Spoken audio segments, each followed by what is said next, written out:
following the Drea bureaucracy's declaration of absolute fealty to Matriarch Luria through the traditional blood debt ritual. The new sovereign of the throne unveiled a sweeping, statewide manifesto of reforms.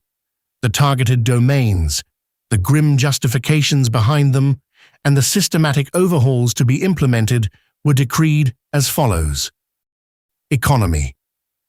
Experiencing a severe decline in exports, it was highlighted that Drea had been left without a single commercial ally, an isolation born from the kingdom's stubborn insistence on being the absolute military authority during King Nirzal's reign. Luria's draconian solution was not to seek new friendships, but to subjugate every neighboring rival possessing a potential market. Drea would force its exported goods into these foreign economies through colonial coercion. An analysis of internal market conditions revealed a populace paralyzed by poverty, abstaining from standard consumption. Instead, disparate factions had resorted to a primitive system of barter to sustain themselves. By relying on this exchange of goods, these impoverished communities birthed an undocumented shadow economy, managing to survive while entirely evading taxation. The stifling and lawless impact of this poverty upon domestic commerce became a critical vulnerability that the Drea state could no longer ignore. Matriarch Luria refused to classify this undocumented barter network as a mere issue of poverty. Instead, she explicitly branded it as high treason against the survival and taxation of the state. Her response to this crisis was far more insidious than a simple prohibition. She mandated a ruthless three-stage edict designed to forcibly grind the Drea populace into the state's industrial cogs. State-monitored barter and taxation in kind. The act of bartering was not outlawed entirely. However, any exchange of goods conducted without the presence of a state inspector was immediately criminalized as smuggling. If a Drea citizen wished to trade a sack of grain for a pair of boots, they were compelled to do so within the heavily guarded surveillance markets established by the throne. From every transaction, the government directly extracted a 20% cut under the guise of an in-kind tax. The minimum silver quota. Every household was legally obligated to inject a fixed annual sum of Drea silver directly into the imperial treasury.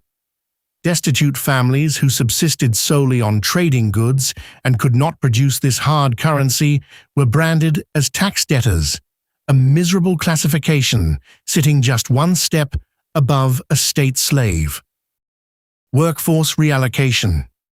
Drea citizens who failed to meet the silver quota were stripped of their freedoms and condemned to compulsory state service to work off their debts. They were herded into the deepest mines, the suffocating foundries, and the brutal labor camps of the wall constructions. Through this viciously brilliant maneuver, Luria forcibly drafted the unemployed masses into the kingdom's production lines. Simultaneously, this influx of citizen labor freed up the thousands of alien slaves already toiling in those very sectors. These newly displaced slaves were then immediately reallocated to the frontiers and military legions, primed to become the expendable ammunition of Luria's impending foreign policy. Foreign affairs. Matriarch Luria asserted that the foreign policy dictated by the new Drea statecraft would once again transform the kingdom into an active force in diplomacy. However, the perspective she imposed was rigidly anchored in a paradigm of being a friend to everyone and an enemy to all. This stemmed from her conviction that Drea had to pursue an unrelenting colonial policy, viewing it as a geopolitical necessity. It also served as a crucial step toward realizing the economic mandate of forcibly inserting exported goods into rival markets. The diplomatic strategies outlined under this doctrine were as follows. weaponized migration, and buffer zones. The elderly, diseased, and combat-unfit segments of the slave races, rendered obsolete and pulled from the mines and foundries under the economic decrees, were designated to become the first weapon of Luria's foreign policy. Rather than sheltering this frail demographic within its own lands, Drea devised a scheme to deliberately herd them toward the borders of Rawaka and Siram as a controlled wave of migration and territorial incursion. This maneuver aimed to overwhelm the security of neighboring nations, exhaust their economies with a manufactured refugee crisis, and forge a living buffer zone to shield the crown's borders in the event of an open war. Debt diplomacy and the export of dependence. The doctrine of being a friend to everyone was merely a facade designed to infiltrate rival markets with Drea's steel and industrial goods. Luria intended to extend seemingly generous protection and supply treaties to vulnerable neighbors and independent cities facing military threats. Weapons forged by the kingdom's industry were to be sold into these regions well below their actual market value, effectively bankrupting local manufacturers. Subsequently, instead of demanding coin from these heavily indebted states, the crown aimed to extract strategic territorial concessions and customs exemptions, thereby initiating a bloodless commercial invasion. Shadow embassies and diplomatic immunity. All foreign embassies that had been shuttered or severely restricted during King Nizal's reign were slated to be reopened with massive financial backing. Yet these outposts were far from sanctuaries of peace. They were envisioned as the legitimate headquarters for Drea intelligence within foreign capitals. Operating behind the shield of diplomatic immunity, Luria's blueprint mandated the funding of dissident factions within rival nations, the establishment of deep-rooted bribery networks, and the coordination of covert assassinations through these very embassies, ensuring that any anti-Drea politicians would be eliminated through seemingly natural causes. Proxy wars. The principle of being an enemy to all was not based on direct confrontation, but rather on pitting rivals against one another. Luria's foreign bureaucrats were instructed to fuel existing hostilities, such as the conflicts between the Amaru tribes and surrounding factions, through clandestine shipments of armaments. As adversaries bled each other dry and consumed their own resources in endless conflict, Drea would effectively purchase the critical time required behind its own borders to finalize its sweeping military and industrial overhauls. Industry. The race Drea viewed as its eternal rival was Siram. Siram's military equipment and industrial sector had shown steady progression since the reign of King Nizal. Capable of converting every processed raw material into severe technological advantages, Siram stood as the most prominent threat in Luria's eyes. The reformist measures implemented internally and the aggressive operations mapped out for the future were as follows. Reverse engineering initiative. Luria knew that attempting to surpass Siram's technological superiority from scratch, using her own engineers, would be a waste of time. Therefore, she commissioned subterranean black workshops that did not exist in any official registry. Any Siram prototypes that foreign operatives managed to steal, abducted Siram engineers, and captured equipment were systematically funneled down into these dark facilities.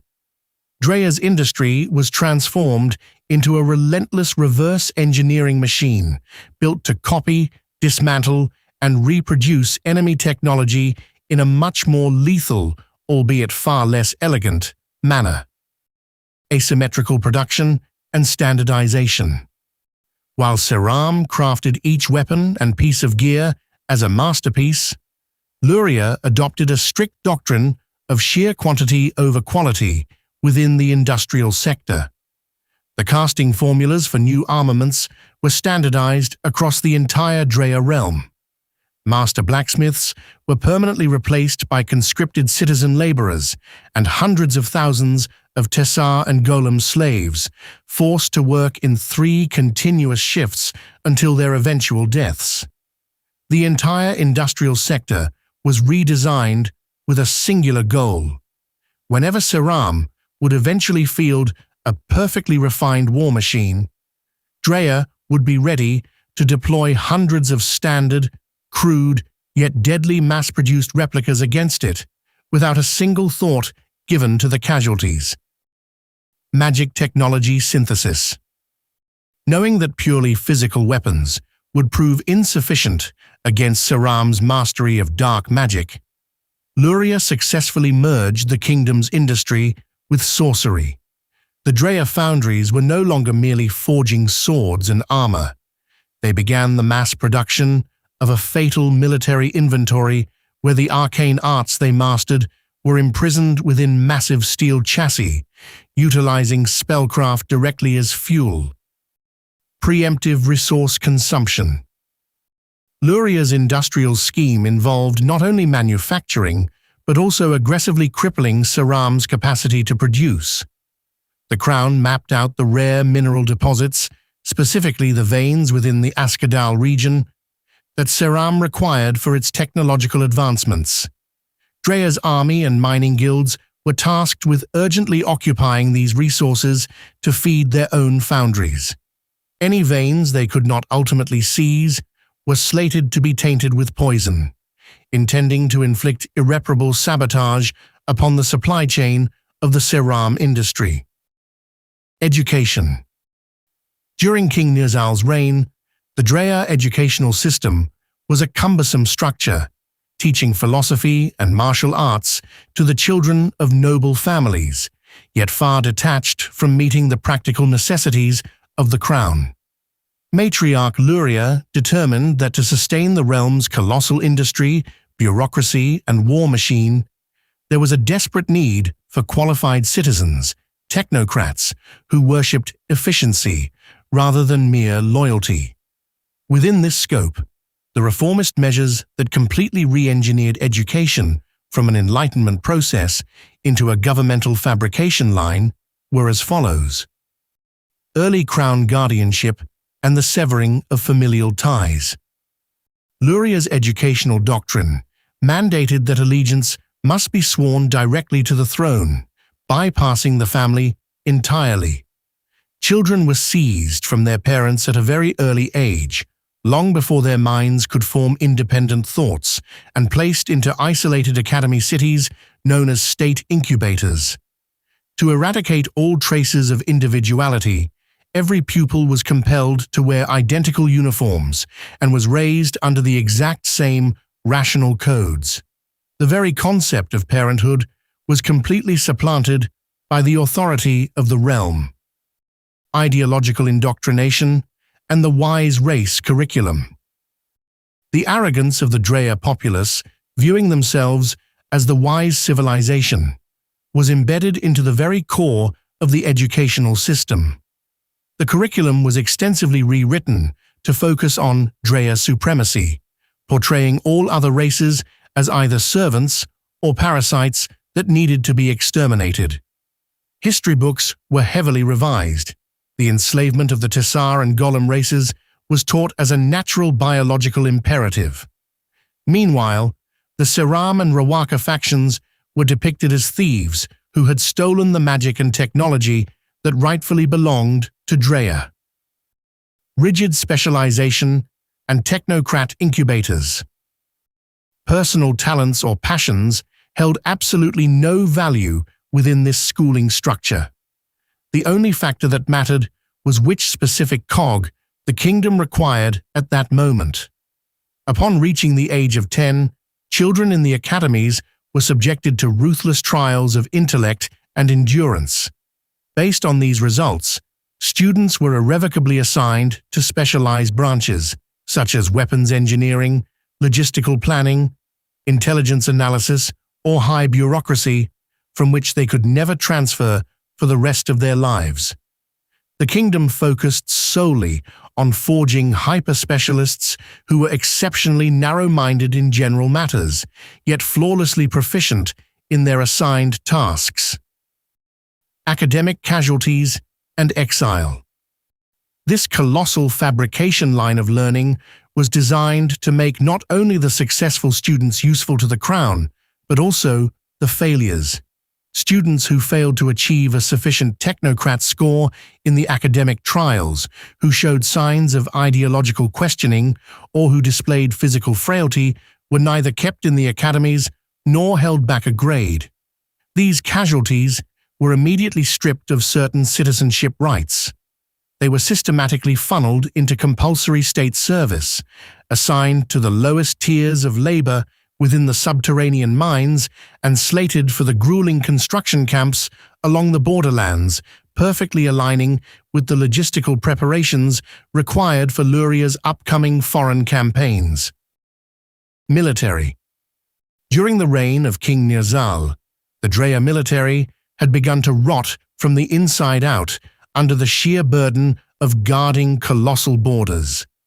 Garrisons stationed in the frontier regions and cities far from the capital of Lirnazan had severed their ties with the central authority, devolving into undisciplined local fiefdoms that extorted and oppressed the very people they were sworn to protect. This decay was silently eroding Drea's status as the unrivaled superpower. Matriarch Luria published a merciless doctrine to eradicate this feudal corruption and bind the armed forces directly to the throne's iron will. The reformist steps taken within this scope were as follows: inquisitorial officers and command executions. Luria's first maneuver was to tether the military hierarchy exclusively to her own person. A martial inquisition composed of specially trained inquisitorial officers loyal only to the crown, was established. These operatives were dispatched to the border cities as auditors. Any senior general or battalion commander found extorting the populace, displaying insubordination, or perceiving their local influence as greater than the throne was summarily executed without trial, right before the eyes of their own troops. Merit and seniority were instantly replaced by a lethal, unquestioning obedience to Luria's decrees. Centralized logistics network. The root cause of the distant garrison's insubordination was their ability to procure, often by force, their own rations from the local populace. Luria chained the entire supply network of the army directly to the Council of War and Logistics in Lirnazan. No garrison was permitted to collect taxes or forage for food within their stationed region. Weaponry, sustenance, and wages began to be dispatched straight from the center. Consequently, any border unit, even entertaining the thought of rebellion, was effectively doomed to starve and run out of ammunition within a maximum of a week. Fodder battalions. The physically resilient fraction of the thousands of slaves seized from the mines during the economic overhauls constituted the cruelest segment of the military reform. This massive, untrained slave populace was armed and driven toward the frontiers, designated to serve as fodder battalions. Meanwhile, the elite legions comprised of true Drea citizens were kept safely in the rearguard, heavily equipped with the technological and magical weaponry churned out by the heavy industry. In the event of a conflict, the enemy's first blood and hatred were intended to be entirely exhausted upon these slave ranks, ensuring that the primary Drea vanguard would enter the fray without suffering early casualties. The Rotation Act. To prevent soldiers from lingering in a specific city long enough to form bonds with the locals, intermarry, or meddle in regional politics, a draconian rotation system was enforced. No battalion was allowed to remain in its assigned territory for more than 2 years. These constantly relocated armies became entirely alienated from the populace, systematically stripped of their capacity for empathy. The Drea soldier was no longer a part of the land they protected. They were reduced to nothing more than Luria's cold and mechanical will, treading upon that soil. Internal affairs and administration. The administrative structure in Drea's capital, Lyrnazan, had devolved into a completely unchecked network of bribery and nepotism during the final years of King Nirzal. Intelligence reports arriving from the frontiers or provinces were filtered, altered, or swept under the rug by bureaucrats protecting their own interests. The throne had been left blind and deaf within its own realm. Declaring the bureaucracy not as a servant, but as a parasite acting as an equal to the crown, Luria initiated administrative overhauls that entirely transformed the climate within the Lyrnazan citadel. The administrative steps taken to ensure the throne's omniscient vision were as follows. Shadow clerks and the cross-intelligence network. To prevent the filtration of reports by high bureaucracy members, Luria embedded a secondary intelligence cell deep within the bureaucracy, dubbed the Shadow Clerks, who answered exclusively to the Crown. Every report originating from the provinces began to be transmitted to the Silver Throne by both the official high bureaucrat and, unbeknownst to them, the Shadow Clerk. If even a single word of alteration or softening was detected between the official and shadow documents, the responsible high bureaucracy member was immediately executed on charges of treason. This tempest of paranoia rendered the bureaucrats utterly terrified to lie. The Bureaucratic Dispossession Act. In order to sever the roots of corruption from the Nirzal era, it was outlawed under the penalty of high treason for high bureaucracy members, governors, and high-ranking commanders to acquire personal property, engage in commerce, or hoard silver. The personal spending authorities of all administrators were revoked. Fundamental necessities, such as manners, rations, and attire, were tethered directly to the center under strict guidelines allocated solely for the duration of their tenure. Possessing even a single coin of unexplained origin was deemed grounds for summary execution. Simultaneously, to preserve the diplomatic gravity and operational efficiency of the Drea administrative cadres, the office fixture protocol was enacted. Provided they did not belong to the individual administrator and were strictly limited to their term in service, this legal protocol guaranteed the allocation of rare foreign consumption goods, luxurious in-kind stipends, and specialized servant slaves directly for the use of the position itself.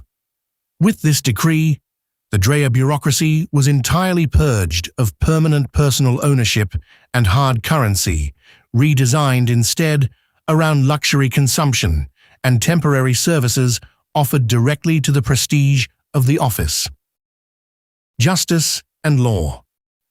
During the reign of King Nirzal, the Drea justice system was a flexible structure left to the initiative of local governors, deeply rooted in tradition and open to interpretation. Transgressions were generally viewed as personal disputes between individuals, while punishments varied wildly from region to region. Matriarch Luria decreed that justice should not be a mechanism for seeking rights, but rather a mechanical cog, preserving the unquestionable authority of the crown. The legislation was completely rewritten, not to protect the individual, but to shield the realm from the individual. Within this scope, the reformist measures that purged the legal framework of all emotion and interpretation were as follows: mechanical judicature and the revocation of initiative. Luria shuttered all local courts and published a single constitution known as the Silver Codes. Within this codex, the penalties for offenses were calibrated with mathematical precision. Magistrates, now formally titled law readers, were stripped of any authority to seek extenuating circumstances, show mercy, or interpret the statutes. The moment guilt was proven, the sentence was executed automatically and without compromise, functioning exactly like a machine in motion.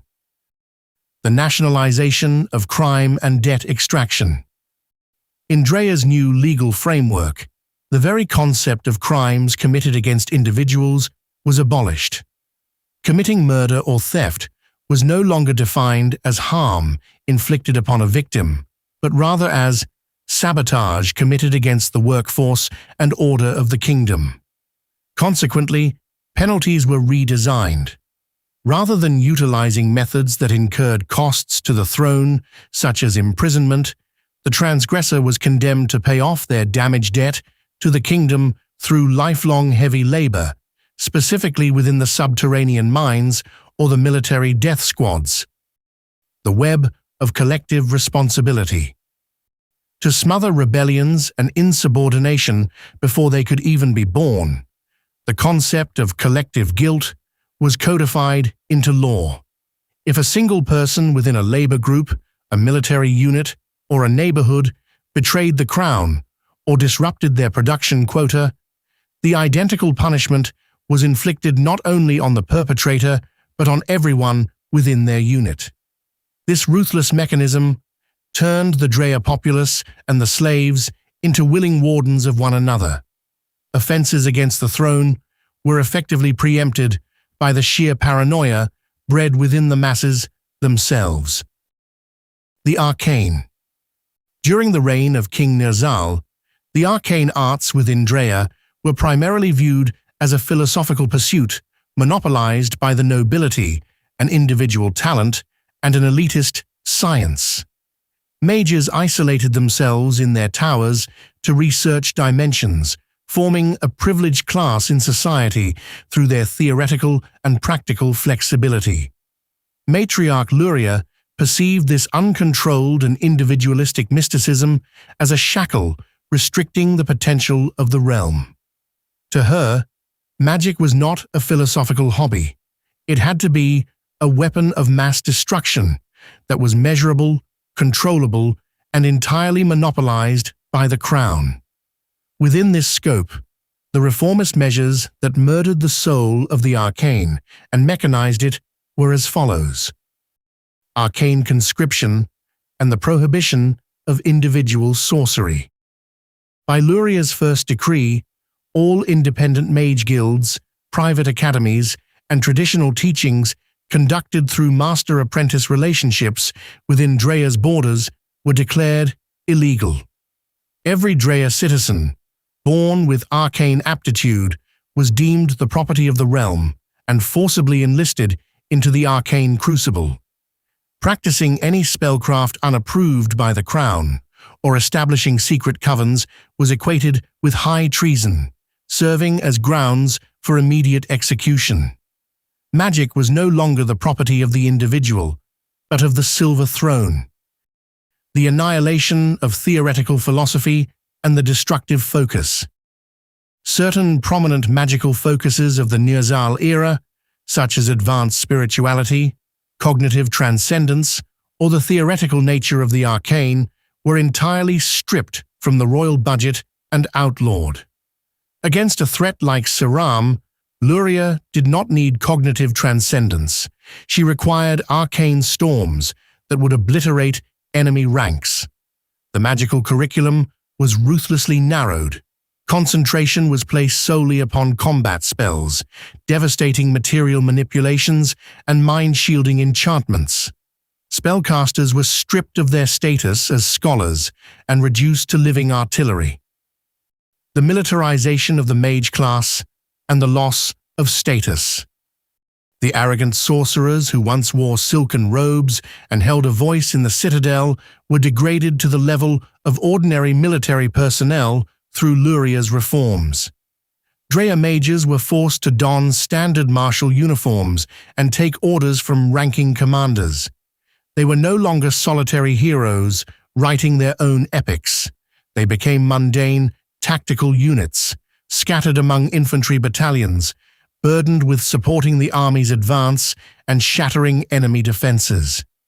Any mage who disobeyed an order could be instantly executed by their own battalion commander. Industrial arcane exploitation. Mages lacking tactical or destructive intellect on the battlefield, yet harboring high arcane energy within their bodies, were never squandered by the crown. These individuals were condemned to the black workshops and foundries established by the industrial reform. Their duty was not to fight, but to serve as fuel for the massive magic technology synthesis war machines and giant cogs newly constructed by Luria. Working in continuous shifts, these casters were obligated to pump their energy into the realm's factories until they reached the absolute brink of physical and mental burnout. The slavery system and workforce.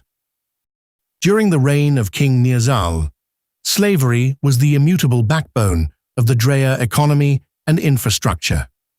For generations, hundreds of thousands of Tessar and Golem individuals had shouldered the prosperity of the realm, laboring in the mines, constructions, agricultural fields, and heavy tasks. However, Matriarch Luria did not view this colossal and static slave population as an endless source of free labor. She considered them both a potential security vulnerability and a waste of calories burdening the crown. Additionally, these sectors occupied by the enslaved could be returned to Drea's own populace, generating massive domestic employment. In Luria's eyes, slaves were not traditionally traded servants, but rather calculable ammunition of war and demographics, meant to be fired and discarded when the time came, much like arrows and swords. Within this scope, the reformist measures that radically altered the kingdom's approach to slavery were as follows: labor substitution and weaponized purge. When impoverished Drea citizens who bartered and fell into tax debtor status were driven into the mines and foundries as compulsory workers, the hundreds of thousands of slaves in those areas were rendered obsolete. Rather than retaining this massive throng of thralls within the realm and wasting provisions, Luria transformed them into the most ruthless weapon of her foreign policy and military. While those with high physical resilience were lined up at the vanguard of the army as fodder battalions, the overwhelming majority of the remaining unskilled, elderly, and frail slaves were forcefully herded toward the Saram and Rawaka borders in controlled masses. They were not emancipated from slavery. They were left to die at enemy borders as a refugee and crisis wave, calculated to collapse the logistical and security networks of rival powers. The skilled slave quota and administrative integration. In contrast to the hundreds of thousands banished to the frontiers, a very minuscule slave minority possessing high mental capacity or specific manual dexterity was kept within the kingdom. These skilled slaves were pulled from grueling physical labor and integrated into the massive, tedious bureaucratic cogs of the crown, such as archiving, census-taking, basic accounting, and ledger-keeping.